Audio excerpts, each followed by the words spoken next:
नमस्कार साथियों, फूल पत्ती डाला चैनल में आप सभी का स्वागत है। तो चलिए हम लोग आज पाई के बारे में चर्चा करते हैं। तो पाई पाई का चर्चा जहां भी होगा समझ जाइए कि वहां वृत्त का चर्चा होगा। तो वृत्त जो है ये वृत्त में एक केंद्र होगा। परिधि क्या होता है कि यहाँ से यहाँ तक का जो दूरियां जो होती है इसी को बोलते हैं परिधि। परिधि और वृत्त का जो है सबसे बड़ी जो जीवा होता है वो केंद्र से होकर के ऐसे करके जाती है। यहां से यहां तक का जो दूरी होता है इसी का बोलते हैं हम लोग व्यास। व्यास डायमीटर। और ये परिधि सरकमफेरेंस।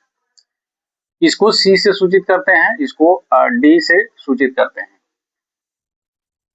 अब है कि पाई क्या होता है। पाई जो होता है वो परिधि और व्यास का जो है ये अनुपात होता है। ये जो है पाई होता है। किसी भी वृत्त में जो है जो उसका परिधि होगा अर्थात ये यहाँ से यहाँ तक की दूरी ये और यहाँ से केंद्र से होकर जो जाएगी सबसे बड़ी जीवा उसका जो है एक अनुपात होगा, उसी को पाई होता है, उसी को पाई कहते हैं। जो भी इसका वैल्यू आएगा, परिधि तो कुछ तो दूरियां होगी ना, और व्यास का भी इसका अनुपात करेंगे, जो भी वैल्यू आएगा कांस्टेंट वैल्यू वो पाई का मान होता है। तो परिधि को सी से सूचित करते हैं, सी बाय डी बराबर पाई हो गया। अब पाई से रिलेटेड बातें करते हैं हम लोग कि एग्जाम में जो क्वेश्चन आता है वो कैसे। पहली बात तो पाई का वैल्यू के बारे में हम लोग देखते हैं। यहाँ पे पाई बराबर 22/7 जो है हम लोगों को समांतर सवाल में लेने के लिए कहता है कि यहाँ पे आप पाई का मान 22/7 इस्तेमाल कीजिए। और यही पाई का मान कहीं 3.14 भी इस्तेमाल करने के लिए कहता है।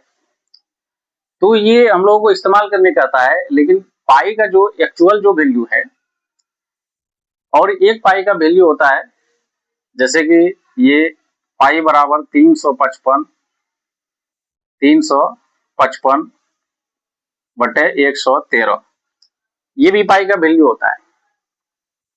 और एक वैल्यू जो होता है पाई का 3.141 ये डॉट डॉट डॉट मतलब कि ये इन्फिनाइट तक इधर जाते रहेगा, ये कटता नहीं है, कहने का मतलब हुआ।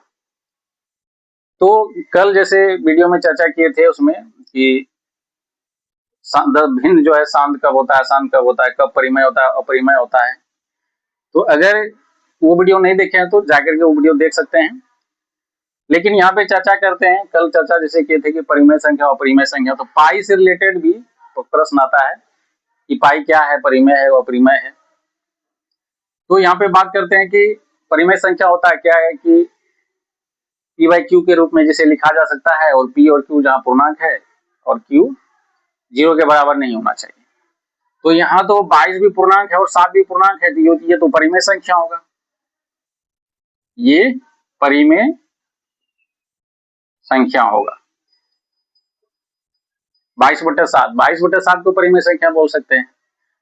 वो तो इस्तेमाल करते हैं पाई का वैल्यू अलग अलग जगह। ये भी जो है यहाँ देखिए 3.14 लिखा गया है, मतलब यहाँ पे डॉट डॉट डॉट नहीं है, तो ये भी परिमेय संख्या है, ये भी परिमेय संख्या। यहाँ भी 355 और 113 दोनों पूर्णांक है, पूर्णांक बटे पूर्णांक, q does not equal to 0 है, तो यहाँ भी ये भी परिमेय संख्या होगा, परिमेय संख्या।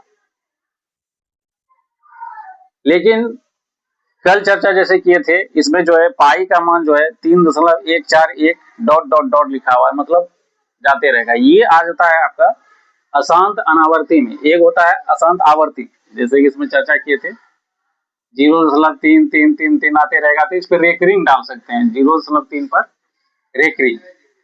लेकिन इसमें जो है रेकरिंग नहीं डाल सकते। जिसमें रेकरिंग नहीं डाल सकते हैं तो वो जो है ये आ जाएगा अशांत अनावर्ती में। तो अशांत अनावर्ती जो होता है ये रेकरिंग वाला जितना भी नंबर होता है, जैसे 0.5 7 पे रेकरिंग रहेगा, रेकरिंग जैसे देख लीजिएगा मतलब ये परिमेय है, ये परिमेय होगा। इसमें जो है क्या है कि इसमें रेकरिंग नहीं डाल सकते हैं, इसीलिए ये जो है अपरिमेय होगा, अपरिमेय। में संख्या होगा। अब है कि पाई का जो एक्चुअल जो वैल्यू होता है ये यही होता है, इसीलिए जो है एग्जाम में जो पाई के बारे में जो पूछता है तो ये पाई जो है अपरिमेय हो जाता है, अपरिमेय। जबकि पाई का जो वैल्यू है 22/7, 3.14, 355/113 ये सब परिमेय संख्या है। लेकिन पाई का जो एक्चुअल जो वैल्यू है वो जो है एक अशांत अनावर्ती होता है, जिसके कारण से पाई जो है एक अपरिमेय संख्या हो जाता है।